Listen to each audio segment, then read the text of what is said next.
అలా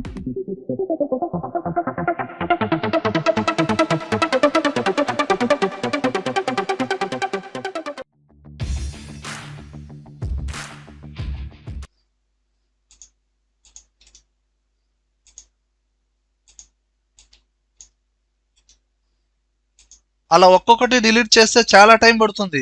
filter option use చేసి delete చేయి. ఎలా? ఇక్కడ రిపోర్ట్ లో ఈ ఫార్మేట్ ఎక్కడైతే అప్లై చేసావో ఆ ఫార్మేట్ ఉన్న సెల్స్ బట్టి ఫిల్టర్ చేయి. ఈ ఫార్మేట్ ఉన్న సెల్స్ డేటా మీద రైట్ క్లిక్ ఇవ్వు. Filter by selected cells colour. అప్పుడు ఆ ఫార్మేట్ అప్లై చేసిన సెల్స్ అనేది ఫిల్టర్ అయినాయి కదా. ఇప్పుడు ఆ పర్టికులర్ సెల్స్ మొత్తాన్ని సెలెక్షన్ చేసి రైట్ క్లిక్ ఇచ్చి డిలీట్ రో. ఇప్పుడు మళ్ళీ నార్మల్ టేబుల్ గా తీసుకురా. ఇక్కడ ఫిల్టర్ అయింది ఎక్కడ? డిపార్ట్మెంట్ లో కదా. సెలెక్ట్ ఆల్, ఓకే ప్రెస్ చేయి. ఇప్పుడు ఎంటైర్ టేబుల్ వస్తుంది. ఫార్మేట్ అప్లై చేసిన రోస్ మొత్తం డిలీట్ అయిపోయింది. కాలమ్స్ లో ఉన్న డేటాని హైడ్ చేయి. ఓకే, నేను ఈ లాస్ట్ 2 కాలమ్స్ ని హైడ్ చేస్తున్నాను. సెలక్షన్ చేసి రైట్ క్లిక్ ఇచ్చి హైడ్. అన్హైడ్ చేయాలంటే Ctrl+Z ప్రెస్ చేయి. బాబు దుర్గాప్రసాద్, ఓన్లీ డేటా మాత్రమే హైడ్ అవ్వాలి, కాలమ్స్ రోస్ హైడ్ అవ్వకూడదు. అదెలా? నువ్వు ఎక్సెల్ షీట్ లో ఏదైతే హైడ్ చేద్దామో ఆ పర్టికులర్ సెల్స్ ని, ఆ పర్టికులర్ కాలమ్స్ ని సెలక్షన్ చేసిన తర్వాత హైడ్ చేయి. ఓకే, నేను లాస్ట్ 2 కాలమ్స్ లో ఉన్న డేటాని మాత్రమే హైడ్ చేయాలనుకుంటున్నాను. ఆ 2 కాలమ్స్ ని సెలక్షన్ చేసి ఫార్మాట్ సెల్స్ లోకి వెళ్ళి Ctrl+1, ఇక్కడ కస్టమ్ లోకి వెళ్ళు. ఇక్కడ జనరల్ అనేది రిమూవ్ చేసి సెమికోలన్ అనేది 3 టైమ్స్ ఇవ్వు. 3 టైమ్స్ టైప్ చేసి ఓకే ప్రెస్ చేయి. ఇప్పుడు అందులో ఉన్న డేటా అనేది హైడ్ అయిపోతుంది. ఓకేనా? మళ్ళీ ఆ డేటా డిస్ప్లే అవ్వాలంటే ఆ పర్టికులర్ కాలమ్స్ ని సెలక్షన్ చేసి Ctrl+1 ఫార్మాట్ సెల్స్ లోకి వెళ్ళి కస్టమ్ లోకి వెళ్ళి సెమికోలన్స్ అప్లై చేసిన సెట్టింగ్ ని సెలక్షన్ చేసి డిలీట్ చేయండి. ఓకే చేయండి. అప్పుడు డేటా డిస్ప్లే అవుతుంది. ఈ రిపోర్ట్ లో 0 సేల్స్ వాల్యూస్ ఉన్నాయి కదా. ఆ సేల్స్ వాల్యూస్ ఎన్ని అయితే ఉన్నాయో వాటిని మాత్రమే కౌంట్ చేయి. అప్పుడు ఫార్ములా యూజ్ చేయాలి.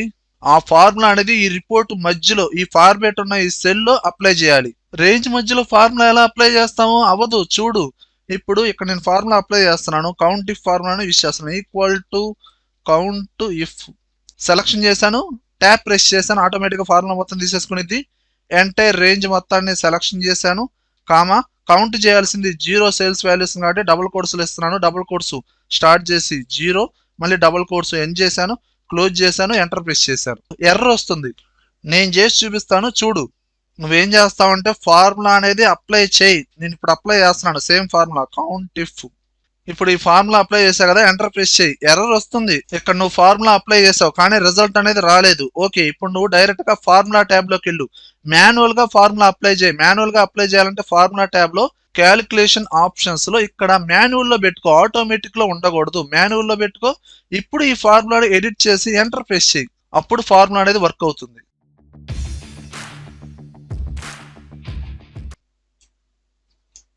Copy paste, copy paste. వామ్మో, అలా అయితే చాలా టైం పడుతుంది. ఇప్పుడు చూడు, నువ్వు ఏ డేటా అయితే కాపీ పేస్ట్ చేయాలనుకున్నావు ముందుగానే కాపీ చేయి. వెంటనే పేస్ట్ చేయొద్దు. సెలక్షన్ చేసావు, కాపీ చేయి, Ctrl+C. దాని తర్వాత వెంటనే ఏ డేటా అయితే కాపీ అవ్వాలో దాన్ని కూడా సెలక్షన్ చేసి Ctrl+C కాపీ, అండ్ సెలక్షన్ చేసి Ctrl+C కాపీ. ఇలా కాపీ చేసిన డేటా మొత్తం నీకు ఇక్కడ క్లిప్ బోర్డ్ లో ఉంటుంది. ఇప్పుడు నువ్వు ఎక్కడైతే పేస్ట్ చేయాలనుకుంటున్నావో అక్కడ సెల్ సెలక్షన్ చేయి. ఇక్కడ హోమ్ ట్యాబ్ లో క్లిప్ బోర్డ్ అనే ఆప్షన్ ఉందా, ఈ లాస్ట్ లో ఉన్న యారో మార్క్ ని క్లిక్ చేయి. ఇక్కడ నువ్వు కాపీ చేసిన డేటా మొత్తం ఇక్కడ డిస్ప్లే అవుతుంది చూడు. డైరెక్ట్ గా పేస్ట్ అనే బటన్ క్లిక్ చేయి. ఇదిగో డైరెక్ట్ గా పేస్ట్ అవుతుంది.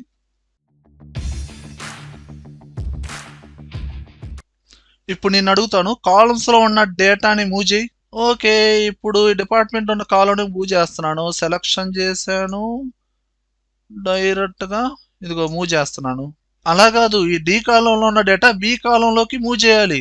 అప్పుడు దాన్ని మూవ్ చేయడం అంటారు, షిఫ్ట్ చేయడం అంటారు. చూడు, అప్పుడు నువ్వు ఎంటైర్ డి కాలం మొత్తాన్ని సెలక్షన్ చేయి. డేటా ఉన్నంత వరకు సెలక్షన్ చేసి షిఫ్ట్ ప్రెస్ చేసి లెఫ్ట్ క్లిక్ తో ఇలా డ్రాగ్ చేయి. బి కాలంలోకి వర్టికల్ గా ఇలా లైన్ వచ్చిందా థిక్గా. ఇప్పుడు వదిలేసాయి. ఇదిగో డి కాలంలో ఉన్న డేటా బి కాలంలోకి షిఫ్ట్ అయింది. అప్పుడు బి కాలంలో ఉన్న డేటా సి కాలంలోకి, సి కాలంలో ఉన్న డేటా డి కాలంలోకి మనకి షిఫ్ట్ అయింది. ఓకే, ఇక్కడ నువ్వు జనవరి రిపోర్ట్ వరకు చార్ట్ అనేది క్రియేట్ చేసావా? ఫిబ్రవరి మంత్ కూడా యాడ్ చేయి. ఓకే, రేంజ్ ని ఎడిట్ చేయాల్సిన అవసరం లేదు, జస్ట్ కాపీ పేస్ట్ చెయ్యి. ఎలా? డైరెక్ట్ గా ఈ ఫిబ్రవరి డేటా ఉంది కదా, సెలక్షన్ చేయి, కాపీ చేయి, కంట్రోల్-C, అండ్ ఈ చార్ట్ ని డైరెక్ట్ గా సెలక్షన్ చేయి, కంట్రోల్-V పేస్ట్ చేయి, డైరెక్ట్ గా ఫిబ్రవరి రిపోర్ట్ కూడా యాడ్ అయిపోతుంది.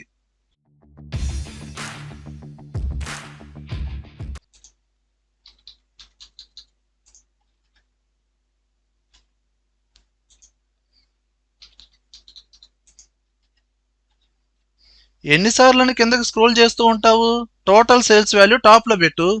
నువ్వేం చేస్తావంటే ఈ లాస్ట్ లో ఈ టోటల్ సేల్స్ వాల్యూస్ ఉన్నాయి కదా, ఈ డేటా మొత్తాన్ని సెలక్షన్ చేయి, కంట్రోల్-C, కాపీ చేయి, నీకు టాప్ రోలో కావాలి కదా, ఇక్కడ సెలక్షన్ చేయి, పేస్ట్, కింద యారో మార్క్ ఉంది కదా, క్లిక్ చేయి. ఇక్కడ అదర్ పేస్ట్ ఆప్షన్స్ లో నీకు ఇక్కడ లింక్డ్ పిక్చర్ అనే ఆప్షన్ ఉందా, దీన్ని క్లిక్ చేయి. ఇప్పుడు నేను సేల్స్ వాల్యూస్ ఏదైనా చేంజ్ చేస్తున్నాను, ఇక్కడ 85,000 ఇచ్చేస్తున్నాను. ఇది ఆటోమేటిక్ ఇక్కడ చేంజ్ అయిపోతుంది. నువ్వు టాప్ లోనే టోటల్ సేల్స్ వాల్యూస్ అనేది చూడొచ్చు. 65,000 చేంజ్ చేశాను, అది ఆటోమేటిక్ ఇక్కడ చేంజ్ అయిపోతుంది. Thank you brother. వియర్స్, ఈ వీడియోలో కంటెంట్ ఉంటేనే లైక్ చేయండి. అలానే కంప్యూటర్స్ అడ్డా యూట్యూబ్ ఛానల్ సబ్స్క్రైబ్ చేసుకోకపోతే వెంటనే సబ్స్క్రైబ్ చేయండి, పక్కనే ఉన్న బెల్ ఐకాన్ని ప్రెస్ చేయండి. Thank you very much.